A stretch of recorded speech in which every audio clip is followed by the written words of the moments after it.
Fresh from his victory from Green Bones, bibida naman sa 50th Metro Manila Film Festival Best Actor Dennis Trillo kasama ang wifey niyang si Ultimate Star Jenny Mercado sa isang rom-com film na Everything About My Wife. Uy.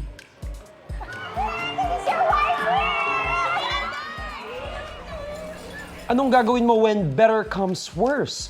Yan ang dapat abangan sa love story ni na Imogen at Dominic. Pati ang kanilang struggles bilang mag-asawa na tiyak na maraming makaka-relate. Isa pang dapat abangan kung ano ang magiging papel ni Sam Milby. Produce yan ng Creation Studios, GMA Pictures at Glimmer Philippines. Gusto mo bang mauna sa mga balita? Mag-subscribe na sa GMA Integrated News sa YouTube at tumutok sa unang balita.